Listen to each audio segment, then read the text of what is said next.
Hola a todos, hay una presentación también online, así que vamos a empezar. Estamos grabando la sesión para que lo sepáis y podéis hacer preguntas. ¿Vale? El formato será unos 40-45 minutos en los que van a hablar tanto yo como Sergio de este caso tan interesante. Os van a dar ellos el contexto y lo van a explicar muchísimo mejor, así que les doy la palabra y al final tendremos un espacio para preguntas. ¿Vale? También levantad la mano, podéis interrumpir, pero bueno, por hacer un poco ordenado, ese sería un poco el orden que vamos a hacer. Así que nada, muchísimas gracias a los dos, bienvenidos y os doy la palabra. Buenos días, lo primero, gracias por darnos esta oportunidad. La verdad es que es una ocasión especial para nosotros. Venimos además directamente de exponer este mismo caso en otra sede de aquí de Madrid. Y bueno, lo primero, daros las gracias por, como os decía, darnos la oportunidad, también especialmente a los resultados por invitarnos aquí a vuestra casa a exponer este caso, que es relevante e interesante. Y bueno, por dar un poco de contexto, ¿qué es el metaverso, qué es el NFT y qué es teleocupación? Vale, nosotros traemos esta cuestión a causa del Book Madrid 2023. En este caso traemos esta cuestión porque es el caso que ocupa la 15ª sesión del Book. ¿Dónde estriba la problemática de esta cuestión? Principalmente, ya tengo venido muy arriba con el puntero. Bueno, no pasa nada. O sí, sí pasa. Bueno, improvisamos, no pasa nada. Este tema se centra en tres partes principales. Cada uno de nosotros aportamos una casuística. En mi caso yo abordo la parte procesal. En el caso de Igor, él se encarga principalmente de la fase tentativa, es decir, la interesante. Donde está sobre todo. Yo vengo a daros un poco las claves principales del caso, poner un poco de contexto y luego, como os comento, mi compañero Oscar que profundizará un poquito más en estas cuestiones. Como punto clave, antes de comenzar, venimos con ánimo de aprender, porque no dejamos de ser estudiantes. Y en mi caso estoy del máster, acabo de finalizarlo, mi compañero está en el doctorado. Seguramente algunas de las cuestiones que nosotros plantearemos las conoceréis sobradamente. Y esto es algo que es común. No obstante, os invitamos a que con cualquier cosilla, con cualquier duda, con cualquier apunte, nos preguntéis con total confianza. No nos pilléis en un renuncio porque entonces estamos listos. ¿Vale? Como os comentaba, los hechos, principalmente. El caso Book Madrid 2023 se centra en, pues por así decirlo, tres contratos principales. Tenemos tres intervinientes. Por un lado, la parte demandante, que sería Páramo Capital. Por otro lado, tenemos la parte demandada. En este caso tenemos a dos intervinientes, que serían el Gallo y el Llano. El nombre es mucho más extenso, pero por conocernos un poco más cercanamente lo vamos a reducir. ¿Qué es lo que ocurre? En 2017, el Páramo, demandante con el Llano, una de las demandadas, firma un contrato de cesión y licencia de derechos y de marca. Este contrato contiene distintas obras audiovisuales y musicales. ¿Cuál es la casuística principal? Que este contrato, en la cláusula decimonovena, contiene una cláusula de sumisión al título. Por lo tanto, este es uno de los puntos principales, al menos en la parte que a mí me concierne, que es la parte procesal. La existencia de un convenio arbitral, ya en cierto punto, vincula a las partes. El segundo de los contratos es el contrato de desarrollo de metaverso. Pasamos de 2017 a 2021. Ahora son las codemandadas las que, en este caso, firman un contrato, el Llano y el Gallo. ¿Cuál es el objetivo? Desarrollar un metaverso denominado Talpa para incorporar lo que vendría a ser el know-how, la esencia de cada una de estas mercantiles de sus respectivos sectores y pues, explotar una oportunidad de negocio interesante. Como podéis ver, la intención era no solamente desarrollar el metaverso, sino también incorporar una criptomoneda que sirviera como medio de pago dentro del mismo metaverso y crear una serie de NFTs para un poco, si no me equivoco, financiar el proyecto, ¿no? No, para proceder a su comercialización. Sí. De cuentas también en la financiación. Sí. Y luego viene la punta de lanza, que es el contrato de alianza estratégica. Y aquí viene donde la matan. Como habéis podido comprobar, por un punto anterior, este contrato de 2021 también contiene una cláusula de sumisión. Como comentaba, punta de lanza, contrato de alianza estratégica. Las partes codemandadas representan a la parte demandante, en este caso Páramo, la oportunidad de negocio. Hay un nicho abierto, hay la oportunidad. Tenemos los derechos y además Páramo todavía mantiene los derechos de procedimiento intelectual. Es decir, no era una cesión total, sino era parcial, además con un límite de tiempo. Cuestión distinta sería la cuestión bancaria, que lo va a comentar mi compañero aquí. Contrato de alianza estratégica. Este va a ser, quizá, desde el apartado procesal, uno de los principales puntos donde van a engarzar la mayoría de los fundamentos. Principalmente porque es de los tres contratos el único que no contiene una cláusula de sumisión arbitral. Y en la medida en la que no contiene una cláusula de sumisión arbitral, todas aquellas casuísticas que deriven de este contrato están un poco en el aire. Por tanto, pues, los hechos controvertidos, tal y como lo planteábamos, de inexistencia de un convenio arbitral común a las tres partes, el ámbito objetivo de los convenios arbitrales y pues, cuál era la extensión, cuáles son los horizontes de los mismos, la aplicabilidad de las materias y estos tres puntos serían el ámbito procesal que voy a abordar de una forma muy sucinta, y luego los tres puntos adicionales, que son los que va a abordar mi compañero Igor y que creo que es lo que más apunta presente, que son la explotación de derechos de propiedad intelectual, marca en el metaverso, etcétera, y NFTs, los registros de los nombres de dominio similares a la marca y obras, y la falta de financiación y resolución del contrato de nueva sociedad. Quizá, de todos los puntos que aquí se presentan, el único al que no hemos hecho referencia de forma expresa sería al registro de nombres. Se va a ver en la pantalla. ¿Por qué? ¿Cuál es el problema aquí? A medida que se suceden los hechos, a medida que se sucede lo que tendría que ser el desarrollo del metaverso, las problemáticas se empiezan a surgir. ¿Por qué? Porque Páramo entiende que no se le informó debidamente de todas las acciones que iban a realizarse en el metaverso para explotar estos derechos. Es decir, el contrato de alianza estratégica pretendía o tenía dos objetos principales. Por un lado, el desarrollo del metaverso TARPA y por otro lado, lo que vendría a ser pues, la explotación de todos aquellos negocios que se referían. Es decir, la instalación de restaurantes, la explotación de los derechos de propiedad intelectual, así como las obras referidas, y lo que vendría a ser explotar esta oportunidad de negocio a fin de obtener un beneficio fiscal común. ¿Cuál es el problema? Que las partes, en este caso las demandadas, ya vais a ver que en este sentido la casuística va a variar de una postura a otra y la forma de interpretación de los hechos va a ser variopinta. Pero, grosso modo, según que la parte demandada, al ver que la parte demandante pasa un poco de las comunicaciones y que los deberes del contrato de alianza no se terminan de cumplir debidamente, sobre todo aquellos de financiación, que es uno de los puntos principales de las demandadas, pues entienden que es necesario actuar de una forma un poco más, como decirlo, directa, afrontar un poco lo que es la consecución de los objetivos. Para ello, por un lado, registran dos nombres de dominio, Metamacario Café y Metadines nada más, si no me equivoco. Claro, que supone una afrenta directa a los derechos de propiedad intelectual e industrial de Páramo Capital y toda la demanda. Y grosso modo serían estos los hechos. Ahora bien, os paso la patata caliente. Hasta este punto me he explicado, o al menos lo he intentado. ¿Sí, no? Bien, esto es un poco el ejemplo de la comercialización de los NFTs asociados a la obra audiovisual y a ¿vale? Como podéis ver, pues la idea era explotar todo lo que tiene la marca OpenSea, la del posicionamiento de los NFTs y luego el punto principal era la utilización y la colocación de estos NFTs en los dominios antes registrados, pero no para la venta directa de los NFTs, sino un poco para completar, como pretenden las partes demandadas, dar publicidad al negocio, por así decirlo. Y aquí es donde entra mi parte, la maravillosa parte procesal.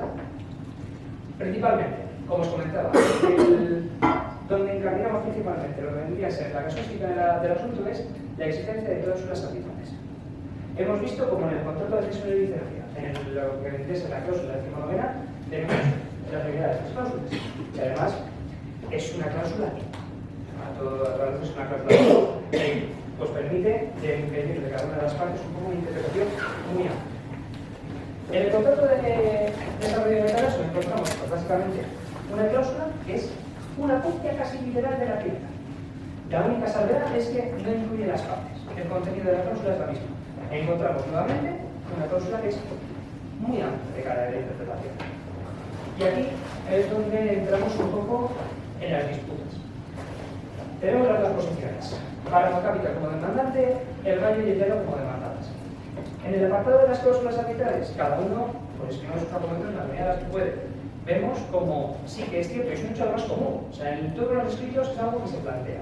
Todas las partes contra las que nos hemos enfrentado han llegado a un denominador común. Y es el hecho de que en todas se acepta de forma expresa la existencia de las cláusulas arbitrales de los contratos de cesión de licencia y de desarrollo de metaverso. Es una cuestión que no es controvertida. El problema cae cuando llegamos a lo que vendría a ser el contrato de alianza estratégica, que carece de, en este caso, una cláusula de sumisión arbitral, y empiezan un poco lo que vendrían a ser las controversias. En la medida en la que, claro, Páramo Capital entiende que tenemos dos cláusulas previas y que permiten realizar una interpretación amplia de las cosas. Es decir, todas las controversias que deriven ya no solamente del contrato de cesión de licencia, sino también del desarrollo de metaverso y además las de alianza estratégica, de lo que debería ser esa amplitud. ¿Por qué? Porque, claro, en la medida en la que el contrato de alianza estratégica no contempla esa cláusula de sumisión arbitral, radica, o en este caso la interpretación radica en la amplitud de dichas cláusulas. Claro, luego nos encontramos con la parte contraria. La parte contraria quizá es la que en este punto puede profundizar y puede excavar un poco más en esta fundamentación. En primer lugar, la parte demandante, si bien es cierto que nosotros hemos acotado el hecho de que no existe esta cláusula de sumisión en lo que vendría a ser el contrato de alianza, es la parte demandada la que lo tiene que explotar. Es donde nosotros centramos el principal contenido. Además, como partes demandadas, lo que a nosotros nos interesa es, en la medida de lo posible, que el gallo, como parte así un poco aleatoria, randomizada, pues quede fuera del presente procedimiento en la medida en la que, claro, el gallo no ha suscrito ninguna cláusula con el pacto con Páramo, por tanto, Páramo no puede atraer al gallo al procedimiento como tal. Y aquí es donde, como comentaba, se centran los argumentos principales de cada una de las partes. En el caso de la parte demandante, se parte de la amplitud de la cláusula de sumisión arbitral para amplificar, desplazar esos horizontes y poder atraer al gallo al presente procedimiento y más allá. También, todas las cosas que se plantean, esto como parte demandante,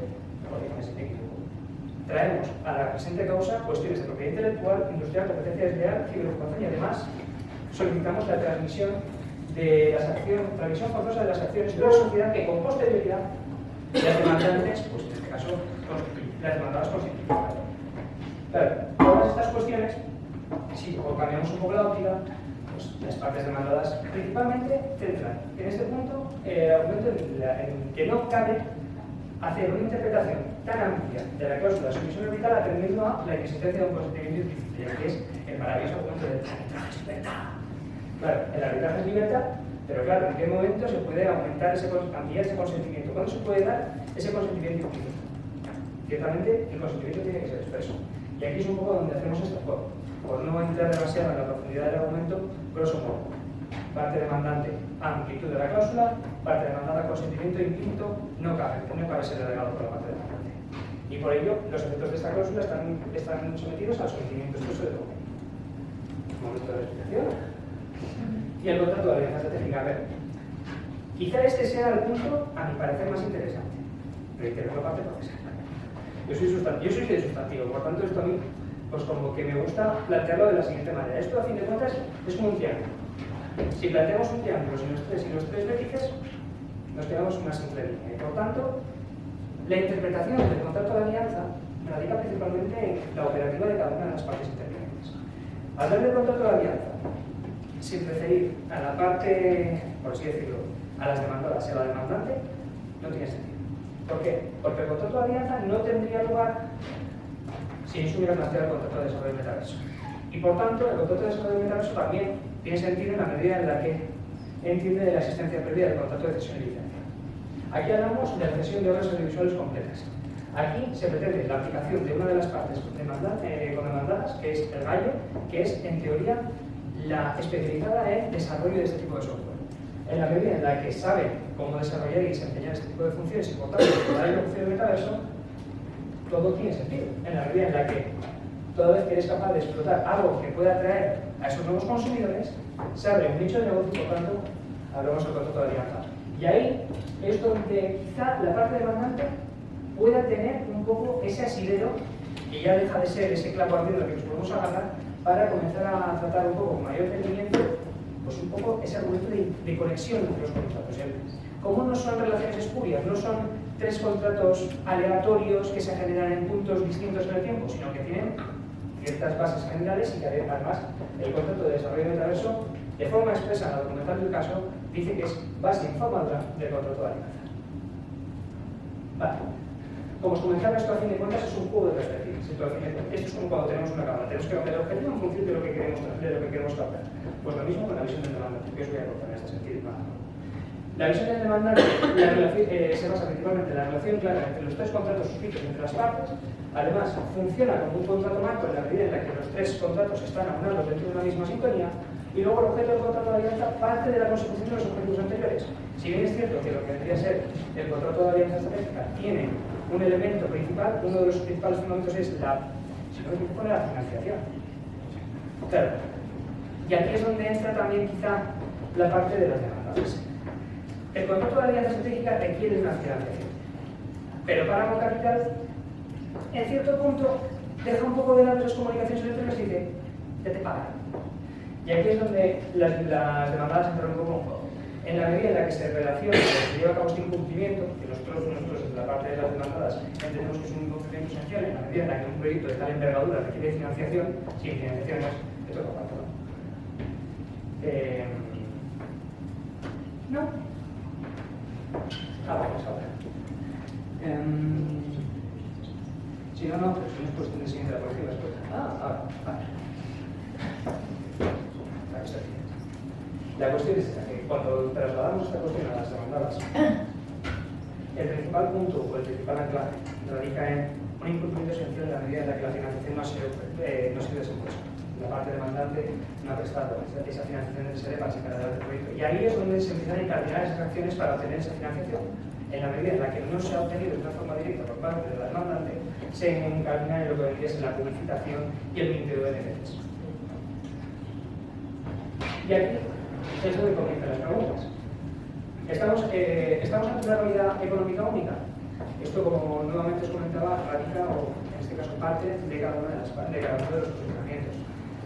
Desde la parte demandada, no nos interesa tanto el hecho de que se constituya como una realidad económica única, en la medida en la que, ciertamente, lo que queremos es alejar esa posibilidad de aplicar el convenio arbitral de una forma tan expresa, al no entender que, al entender que el consentimiento carece de aplicación.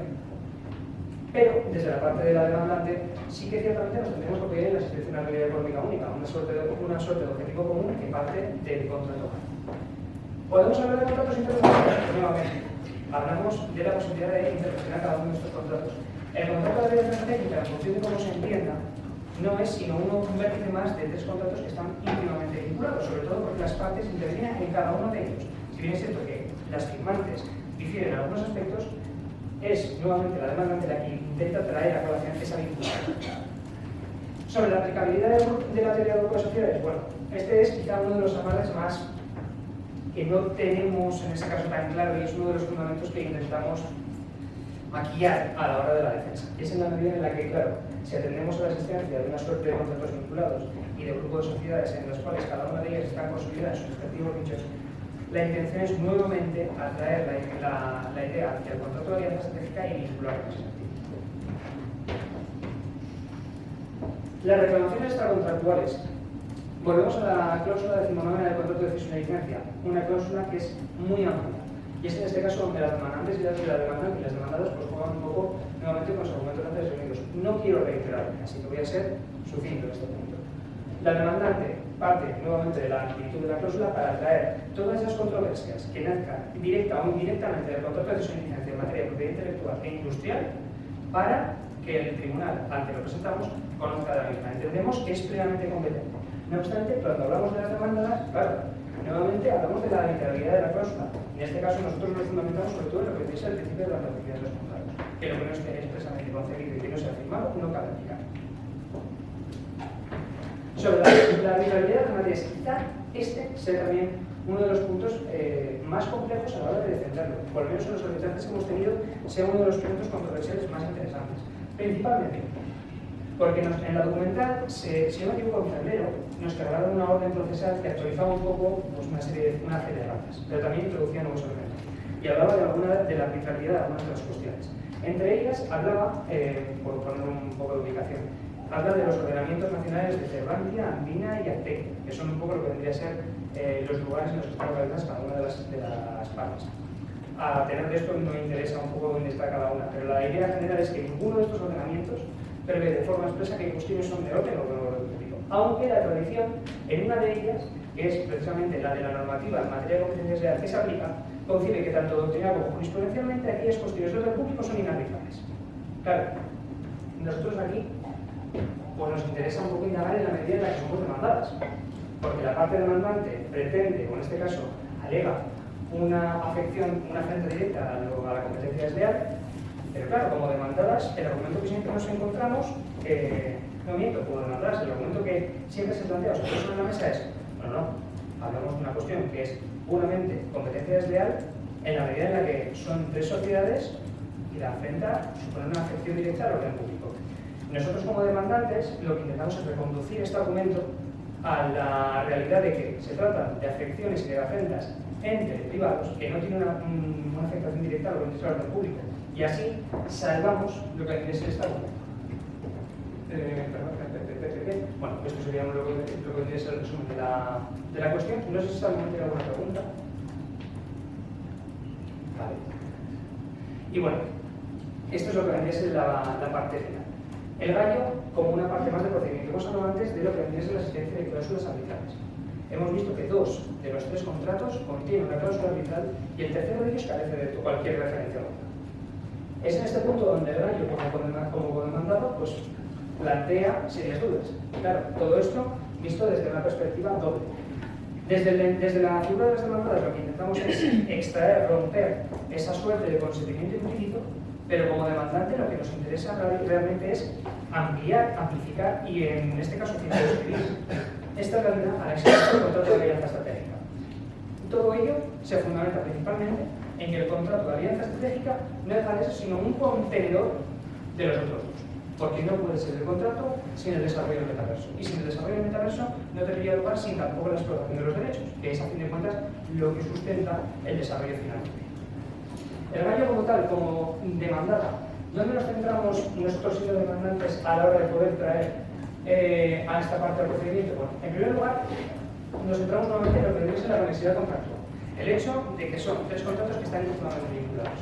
Luego, la extensión de los convenios arbitrales en la medida en la que todos y cada uno de ellos, en este caso, se puede hacer una interpretación expansiva en base a lo que vendría a ser la prestación de un consentimiento y luego también el hacerlo. Porque el gallo no deja de ser una parte ejecutante directa del contrato de cesión y licencia en la que el llano funciona como una especie de link para con lo que vendría a ser el contrato de cesión y licencia. Y luego, finalmente, nosotros lo instrumentalizamos partiendo de que si se es conocedor del objeto de un contrato, también se es conocedor de todas las cláusulas inscritas en el mismo. Y en la medida en la que se es conocedor, también tendría en ese sentido,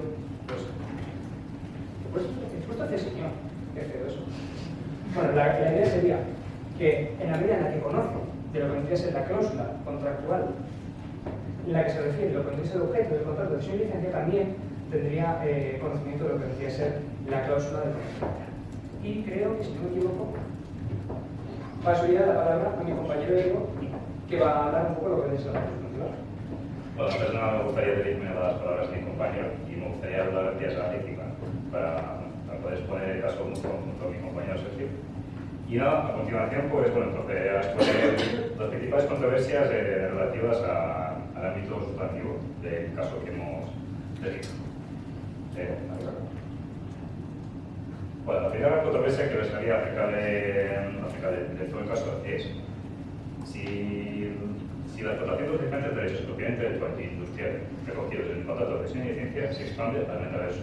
Esto es, si el metaverso fue una modalidad de explotación que fue prevista o no prevista por las partes contratantes.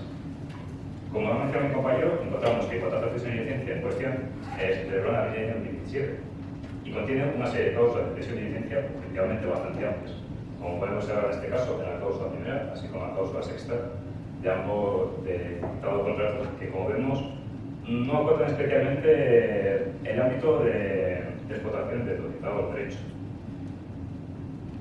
En este punto, por lo tanto, encontramos dos posiciones contrapuestas. Por una parte, observamos que la parte demandante para no capital evidentemente dice que la explotación del metaverso no alcanza los medios de explotación inexistentes o conocidos a tiempo de cesión.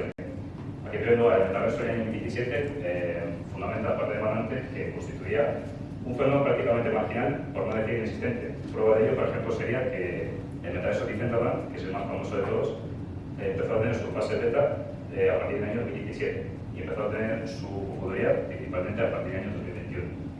Por otra parte, también se apoya en la menor transmisión de los derechos cedidos.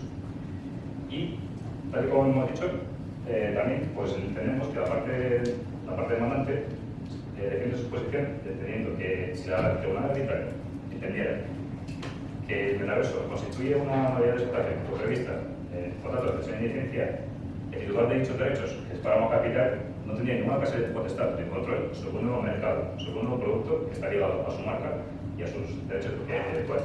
Cuestiones como se ha puesto ahí entre corchetes ha sido tratada en el caso Nike V Stocks, que trata de manera específica sobre la siguiente cuestión. Por otra parte, las partes codemandadas, como observamos, pues defenderá la parte totalmente contraria. entienden que el ámbito objetivo de las citadas cláusulas anteriormente expuestas son totalmente amplias y que alcanzan la explotación en el metaverso. A su vez, fundamenta su argumento en una pregunta clave: ¿qué es el metaverso como tal? Claro, las partes codemandadas entienden en este caso que el metaverso no es nada más y nada menos que un espacio virtual que permite a los usuarios relacionarse con los demás usuarios a través de una serie de avatares y nicknames, independientemente de si está vinculado a la tecnología blockchain o a la token economía. Prueba de ello es que ya en el año 2017 existía, por ejemplo, Second Life, Fortnite, Sims, entre otros tantos. Y que en este caso los metaversos de Decentraland, Sandbox o el reciente de Facebook, pues sería simplemente una continuación de dicho fenómeno, pero más vinculado a la tecnología blockchain. Y por otra parte también, bueno, un argumento que utiliza la parte demandante es que, bueno, sabemos que a través de la búsqueda de los términos metaverso y metaverse, prácticamente eran nudas hasta que tuvo su pico a fines del año 2021. Precisamente cuando Facebook hizo su rebranding de Facebook hacia Meta, y donde empezó el boom de las diferentes criptomonedas vinculadas al metaverso. Por otra parte, entramos a una segunda cuestión del ámbito sustantivo, y es: ¿existen infracciones de los derechos de propiedad intelectual? En este sentido encontramos que Diles que no maten es, por una parte, una obra musical y por otra parte es una obra audiovisual. Y encontramos que el eslogan original registrado en favor del páramo capital es que se muestra a la izquierda, mientras que las partes codemandadas utilizan la comercialización y venta de unos NFTs que portan ese mismo título, pero con una temática más moderna, digamos. Surge la cuestión: ¿existe infracción en esta materia? En este sentido, como podemos observar, las visiones entre ambas partes son totalmente contrapuestas. La parte demandante entiende que las codemandadas sobrepasan los diferentes límites marcados en el contrato de cesión y licencia. Por otra parte, ahí apuntamos una cuestión importante, y es que en el escrito que es una adjunta de caso MUD, se menciona como la parte demandada dice que no se está realizando una nueva explotación en una nueva modalidad de explotación, simplemente se cambia el soporte de fijación de las citadas obras. Es decir, trata de defender su posición en una especie de agotamiento de derechos de distribución de los derechos. Cuestión que, evidentemente, es rebatida de inmediato por la parte demandante, aludiendo a la experiencia de corte de internet de Hansu, que dice que el propio agotamiento de derechos de distribución se encuentra en este caso asociado a la carga tangible del soporte, circunstancia que no concurre en el caso de los NFTs. Por otra parte, bueno, también encontramos en este caso, pues, la sentencia del caso C-419-13, Art of Posters and International, de la Jurisprudencia Comunitaria Europea. Y asimismo también, muy importante mencionar, el famoso auto del juzgado mercantil número 9 de Barcelona, que trata precisamente sobre esta cuestión acerca de los NFTs vinculados a la marca de ropa Mango. Por otra parte, encontramos que la visión de las codemandadas es totalmente distinta. En primer lugar, y siguiendo al hilo de la exposición, entienden que la actitud de las cláusulas primeras del contrato de licencia es lo suficientemente amplia como para que dicha explotación estuviera prevista. Por otra parte, entiende que el agotamiento de derechos y que la utilización de los citados derechos, pues que eso, que no es constituido de una manera, sino que simplemente se cambia el soporte de fijación de las determinadas creaciones. Y por otra parte, una cuestión también muy importante, y sobre la cual sí que es cierto que existe cierta controversia a la vista de los derechos. Y es que las partes demandadas indican que los datos asociados a los NFTs no representan ninguna clase de sonido, escena o imagen de las obras audiovisuales, sino que únicamente representan un mero eslogan con el nombre Diles que no me maten, que es la obra audiovisual en cuestión. Y dicen que, y por otra parte, también se apoyan diciendo que dichos NFTs se encuentran vinculados a la posibilidad de su token holder o poseedor a poder ver dicha película bien en formato digital o bien en formato físico. Es decir, que funcionan como un medio utility token, en la medida que representa un derecho de su poseedor para canjearlo en un determinado servicio. Por otra parte, entramos a una tercera cuestión, relativa a si hay infracción de derechos de marca. Por una parte, encontramos que la marca de Rock Café se encuentra registrada por parte de Páramo Capital, es una marca internacional y tiene la siguiente representación, mientras que las partes codemandadas lo que hacen es comercializar una serie de NFTs donde se muestra una marca un signo distintivo bastante similar en una especie de, unos NFTs que representan camisetas virtuales con el mencionado signo distintivo. Evidentemente aquí, pues la parte demandante se muestra contraria a dicha actuación y pretende justificar que existe una infracción de la citada marca Maffei o Rocafé. Las claves importantes en el siguiente caso, de nuevo entramos a un hecho controvertido, y es cómo de amplia y exacta es la cláusula, en este caso de licencia, de los derechos de propiedad industrial. Evidentemente la parte demandante dice que ello no se amplía a la siguiente explotación, mientras que la parte con el demandada dice que evidentemente la cláusula de licencia es lo suficientemente amplia como para amparar la citada explotación. Por otra parte, encontramos una cuestión muy importante, y es que ambos sistemas distintivos han de ser comparados de manera global, uno por uno, sus diferentes elementos. Ello es importante porque la parte con demandada utiliza el argumento diciendo que la mera similitud entre algunos de sus elementos, como por ejemplo la similitud fonética, ni mucho menos puede conllevar a la conclusión que estamos ante unos sistemas distintivos idénticos o similares. Mientras que por otra parte, pues la parte demandante indica que la similitud fonética es indudable y la propia comparación entre ambos sistemas distintivos son totalmente similares en la medida que observamos que ambos portan las siglas MRC, los dos ocupan un papel protagonista al encontrarse en medio de ambos sistemas distintivos y los diferentes elementos secundarios que se encuentran atrás no evitan que no exista esa similitud entre ambos sistemas distintivos. Por otra parte, de manera complementaria, la parte condemnada utiliza el argumento subsidiario consistente en que la representación de determinados NFTs no es nada más ni nada menos que una expresión artística amparada por el derecho de libertad de expresión. Circunstancia que, como aquí se indica, también se ha planteado en el famoso caso Metadicking de Hermes contra Mason Rothschild. Y sí, y aquí, claro, aquí surge también una cuestión también importante, y es que la parte condemnada indica que el uso de la marca se utiliza con meros fines promocionales o publicitarios para indicar el origen, fuente de citado sistema distintivo, por lo cual aquí surgiría una cuestión importante.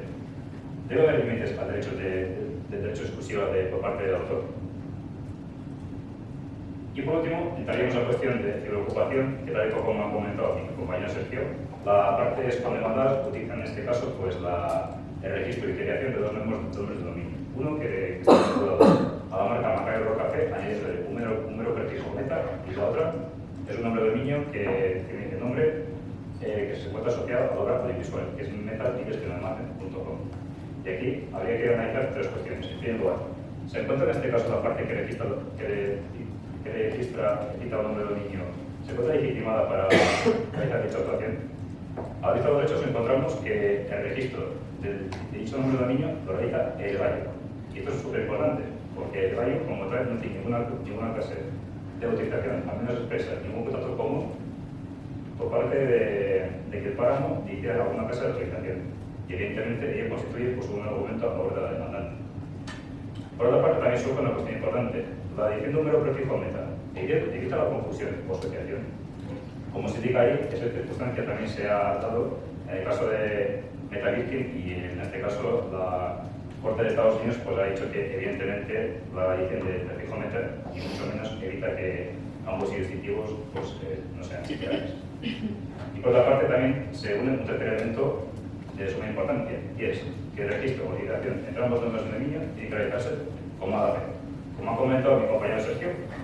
Claro, encontramos que gracias a esos nombres de dominio, lo que realizan las partes codemandadas es la comercialización de los NFTs vinculados tanto a la marca como a las obras de propiedad intelectual que se han comentado a continuación. Y bueno, esto sería prácticamente así. Y luego también entramos en una última controversia relativa al tercer contrato, que de manera muy breve se establecen las obligaciones de todo contrato. Como ha comentado Sergio, establece la obligación de todas las partes de contribuir de manera económica para crear y explotar el metaverso tal. Como ha dicho Sergio, encontramos que las partes codemandadas cumplen con la citada obligación, mientras que la parte demandante pues, siempre da largas al cumplimiento de dicha obligación. Por otra parte, también se constituye una obligación de cooperación, información y buena fe de las dos partes. Circunstancia también importante en la medida que la parte demandante alega que las codemandadas incumplen la citada obligación mediante la creación de una nueva sociedad Alfa 2, donde no se incluye páramo capital y así como con la propia comercialización de resultados NFTs en el metaverso y en el ecosistema de OpenSea. También se establece, pues eso, una serie de obligaciones asociadas a la obligación de cooperación, como es participar asiduamente en las diferentes decisiones de gestión. Circunstancia también importante porque a la vista de los diferentes hechos encontramos que Páramo Capital, esto es la demandante, pues rehúsa bastantes veces en acudir a las diferentes reuniones mantenidas por parte de Llano y el Rayo, y digamos que se desentiende en buena medida de las diferentes decisiones. Y bueno, como hemos comentado, pues también se comenta la obligación de crear una nueva sociedad o bien facilitar la cooperación de Páramo Capital en una sociedad ya creada. Circunstancia que, como hemos visto en este caso, pues no se realiza, la mayoría que se crea una nueva sociedad, pero no se incluye Páramo Capital en la misma. Y aquí, pues bueno, encontraríamos los principales incumplimientos, como hemos comentado, que Páramo Capital en todo momento ha rehusado su obligación de contribuir de manera económica a la financiación del metaverso, tampoco ha participado de manera asidua en las diferentes tomas de decisiones, mientras que por otra parte encontramos que las codemandadas pues, no cumplen la obligación de informar a Páramo Capital acerca de cuál era el elemento subyacente concreto que iba a estar vinculado a los diferentes NFTs, porque sí que es cierto que encontramos que en las comunicaciones electrónicas se menciona que se iba a proceder a la comercialización de unos NFTs, pero claro, en ningún momento se dice en ningún momento que iba a estar en este caso asociado a los metadatos asociados a dicho NFT. Todo ello, claro, sin informar a Páramo Capital, que se entera incluso por la nota de prensa y no por parte de las codemandadas. Y además encontramos una circunstancia también de bastante importancia, y es que tanto el Llano como el Rayo, es decir, las codemandadas en esta instancia, resuelven de manera unilateral el citado contrato de alianza estratégica, constituyendo posteriormente una nueva sociedad en Páramo Capital. Pero claro, y aquí surge la gran pregunta: ¿pueden estar amparados en un previo incumplimiento por parte de Páramo Capital? Recordemos en este caso que, como se ha mencionado, Páramo Capital no ha financiado el proyecto y tampoco ha participado de manera asidua en la toma de decisiones. Esto es una cuestión controvertida, entre la cual gira pues, todo el entramado del cumplimiento del contrato de alianza estratégica. Y si no me equivoco, esto ya sería todo, así que muchas gracias y si tienen alguna pregunta, pues gracias.